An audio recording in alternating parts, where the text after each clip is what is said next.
আপনি মাত্র 8 পর্যন্ত পড়াশোনা করে পৌরোহিত্য করেন?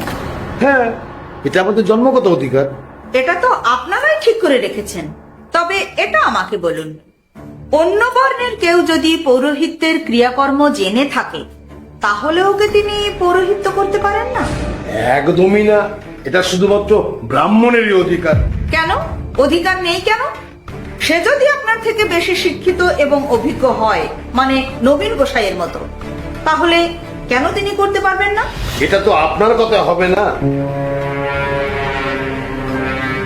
অনেক শাস্ত্রগ্রন্থের প্রমাণ আছে।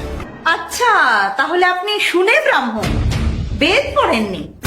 ম্যাডাম, তুমি তো 8 ফেল, বেদ পড়বেন কি করে? ইয়া সারা আরো মেলা গুণ আছে কমু। হ্যাঁ, শোনার জন্যই তো আপনাকে ডেকেছি, বলুন। মাঝে মধ্যে ওনার একটু নেশার অভ্যাসও আছে। কি নেশা?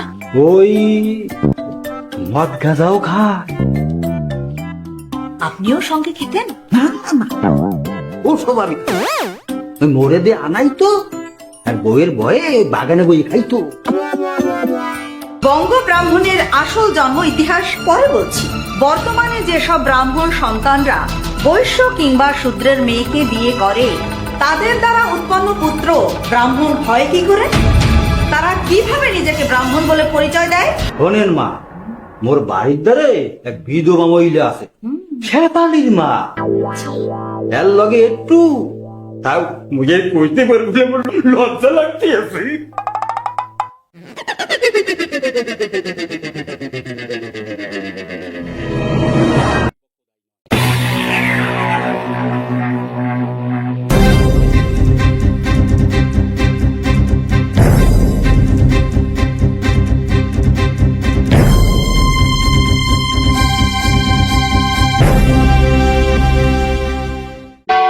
সাবধান! মাননীয় বিচারপতি কাছারিতে আসছেন।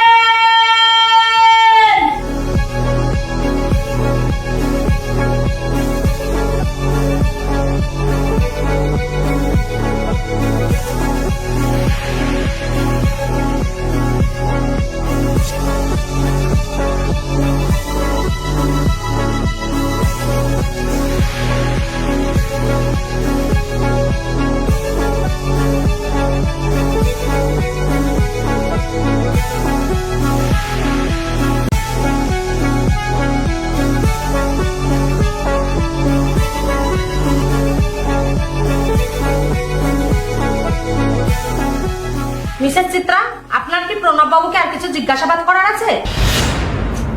অবশ্যই আছে ধর্মাবতার। প্রণব ভট্টাচার্যকে কাঠগড়ায় ডাকার অনুরোধ রাখছি।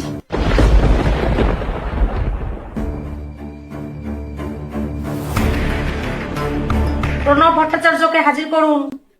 প্রণব ভট্টাচার্য হাজির।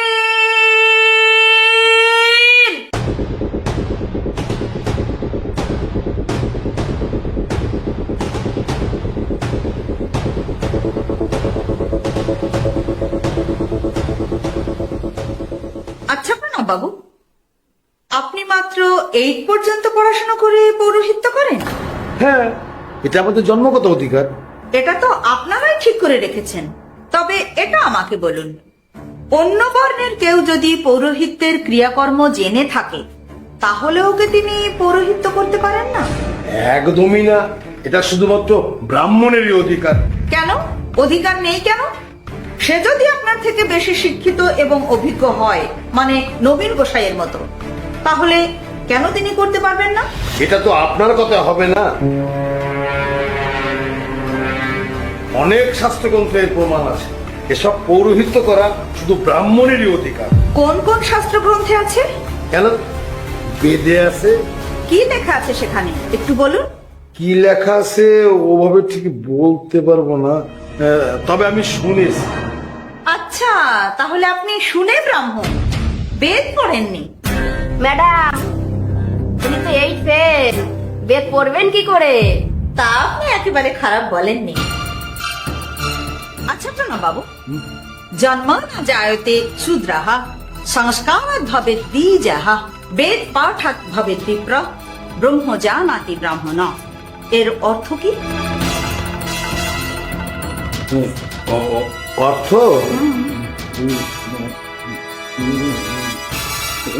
কি জানেন না, তাই তো? ম্যাডাম উনি 8 ফেল। আপনি বলতে পারবেন না, আমি বলছি শুনুন। জন্ম মাত্রই সবাই শূদ্র, সংস্কারে দ্বিজ, বেদ পড়লে বিপ্র, আর যিনি ব্রহ্মকে জানেন তিনি হলেন ব্রাহ্মণ। আপনি বেদ পড়তেই পারলেন না, অথচ ব্রাহ্মণ বলে দাবি করেন। মিসেস চিত্রা, জন্মসূত্রেই যে ব্রাহ্মণ হয় এর প্রমাণ আমার কাছে আছে। আপনিও ঢুকে পড়েছেন, ভালোই হলো। প্রণববাবু কিছুই জানেন না। আপনি বলুন, কোথায় আছে জন্মসূত্রে ব্রাহ্মণ?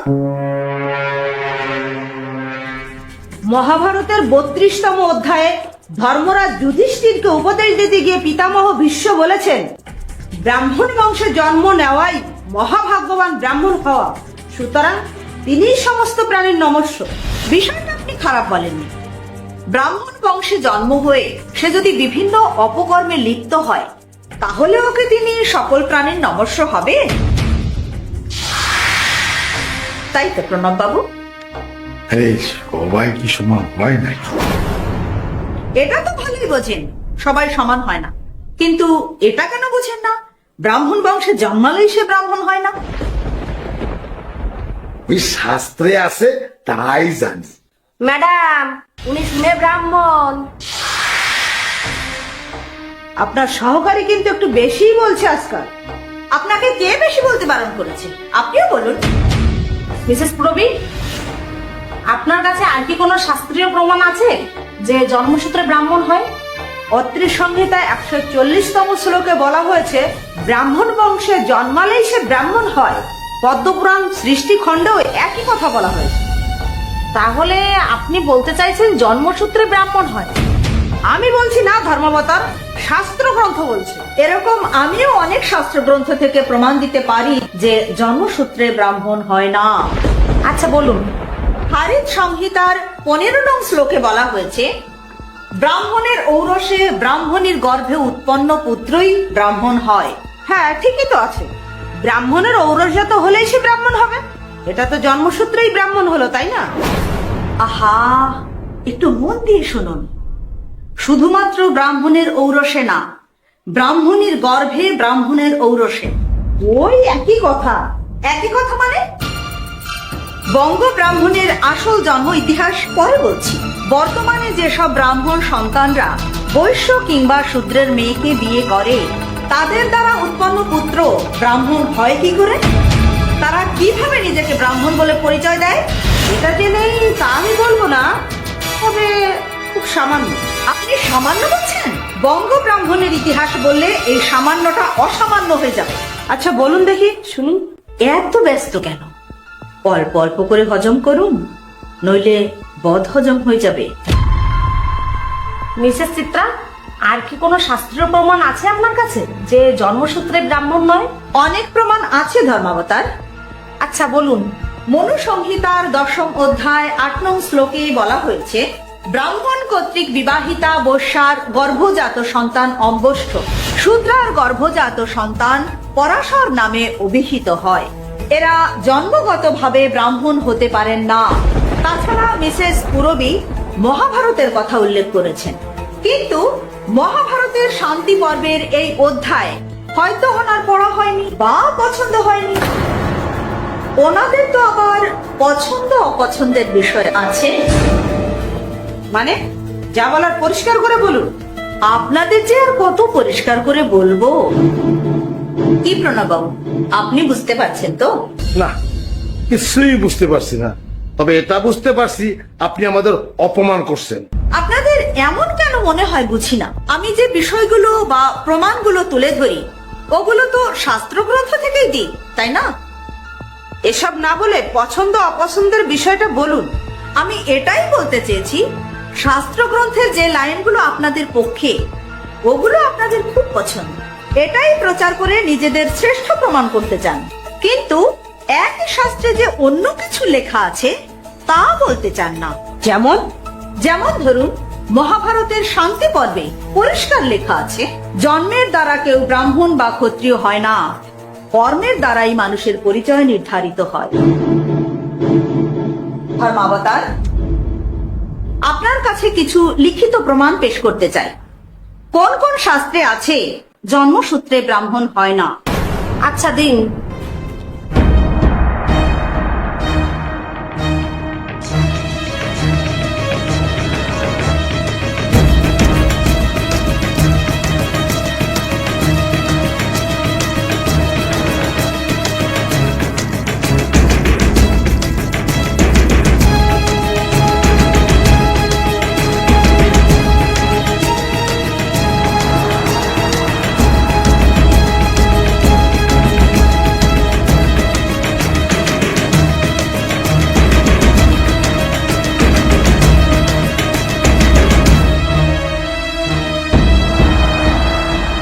ওখানে বেশ কিছু শাস্ত্রীয় প্রমাণ দিয়েছি, সেখানে পরিষ্কার লেখা আছে জন্মসূত্রে ব্রাহ্মণ নয়। মহাভারতের শান্তি পর্বের কথা বললাম। দ্বিতীয়, বজ্রসূচিকা উপনিষদ, তাতে লেখা আছে ব্রহ্ম জনাতি ইতি ব্রাহ্মণঃ।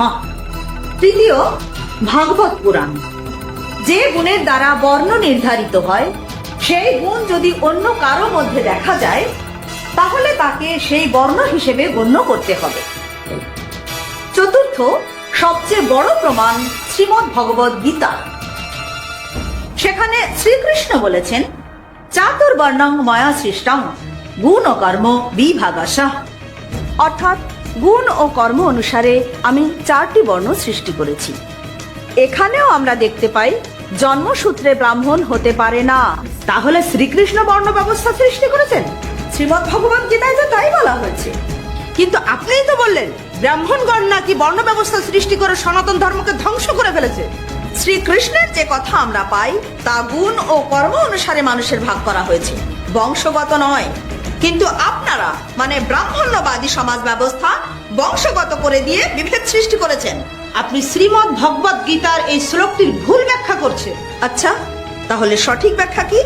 চাতুর্বর্ণং ময়া সৃষ্টং, এখানে শ্রীকৃষ্ণ বলেছেন এই 4টি বর্ণ আমিই সৃষ্টি করেছি, মানুষের সৃষ্টি নয়। তিনি পরিষ্কারভাবে বলেছেন এই 4টি বর্ণ আমার দ্বারাই সৃষ্টি, গুণ ও কর্ম অনুসারে। বেশ ভালো কথা। তাহলে তিনি যদি মানুষের বর্ণের স্রষ্টা হয়ে থাকেন, তাহলে কাকে কোন বংশে পাঠিয়ে তার দ্বারা সেই কাজ করাবেন তা তো তিনিই নির্ধারণ করবেন। তাহলে আপনি বলতে চাইছেন যারা পূর্বজন্মে ব্রাহ্মণের ক্রিয়াকর্ম বা গুণের অধিকারী ছিলেন তারা পরবর্তী জন্মে ব্রাহ্মণ বংশে জন্মাবে, অথবা শ্রীকৃষ্ণ তাকে সেখানেই পাঠাবেন? বিষয়টা কেমন হাস্যকর মনে হচ্ছে না ধর্মাবতার? পূর্বজন্মে যে ব্রাহ্মণের ক্রিয়াকর্ম করবে বা গুণের অধিকারী হবে, পরের জন্মে সে ব্রাহ্মণ বংশে জন্মাবে। যে শূদ্রের ক্রিয়াকর্ম করবে সে শূদ্রের ঘরে জন্মাবে। একদম ঠিক তাই। এসব বুঝরু কি আর কতদিন চলবে? মানে হলো পূর্ব জন্মের ব্রাহ্মণের পবিত্র আত্মাটি এ জন্মে ব্রাহ্মণ বংশে জন্মগ্রহণ করে কেন অপকর্মে লিপ্ত হবে, যার জলজান্ত প্রমাণ এই সামনে দাঁড়িয়ে আছে। কি অপকর্ম করেছি আমি? আপনি কি বলতে চাইছেন? একদম উত্তেজিত হবেন না প্রণব বাবু, আপনার সব অপকর্মের সাক্ষী এখানে বসেই আছে। কেশব বাবু কিন্তু বলেছেন সব অপকর্মের সাক্ষী উনি। খুব চিন্তায় পড়ে গেলেন মনে হচ্ছে প্রণব বাবু। ঠিক আছে, আপনি বসুন, আবার আপনাকে ডাকছি।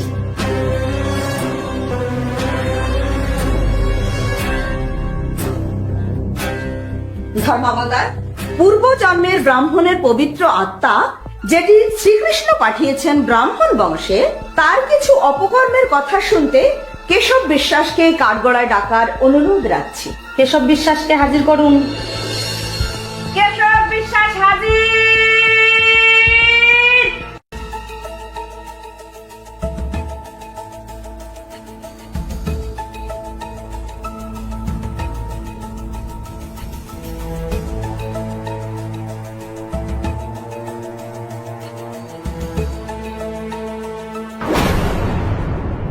কেশব বাবু, আপনি বলেছিলেন প্রণব ভট্টাচার্যের সব অপকর্মের সাক্ষী আপনি, তা কি কি অপকর্ম করেছেন উনি?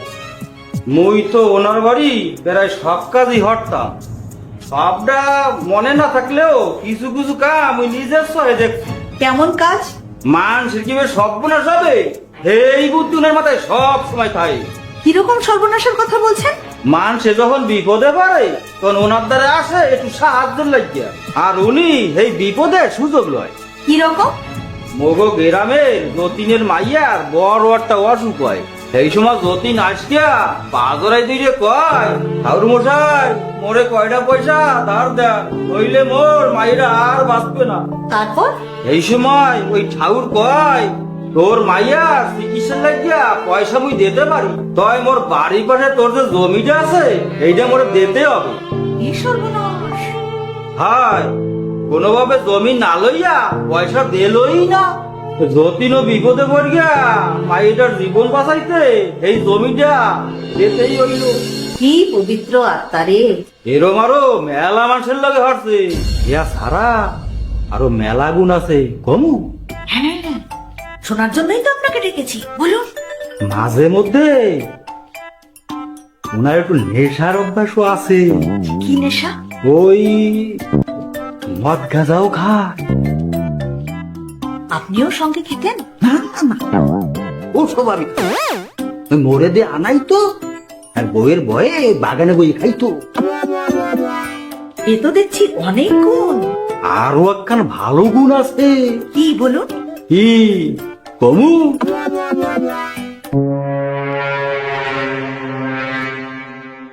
মুই মোড়েও পাই পাই না হইছো হে। শোনেন মা, মোর বাড়ির দ্বারে এক বিধবা মহিলা আছে, শেফালির মা। এর লগে একটু তাও মুঝে কইতে পারবো বলে মোর লজ্জা লাগতে আছে।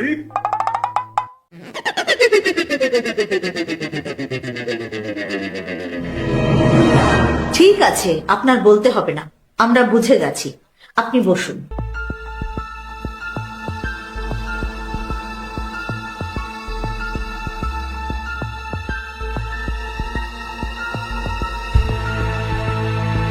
এই হলো প্রণব বাবুর পবিত্র আত্মা, যিনি পূর্বজন্মে নাকি ব্রাহ্মণের ক্রিয়াকর্ম গুণের জন্য এই জন্মে এসে ব্রাহ্মণ বংশে জন্ম নিয়ে এই সব অপকর্মে লিপ্ত হয়েছেন।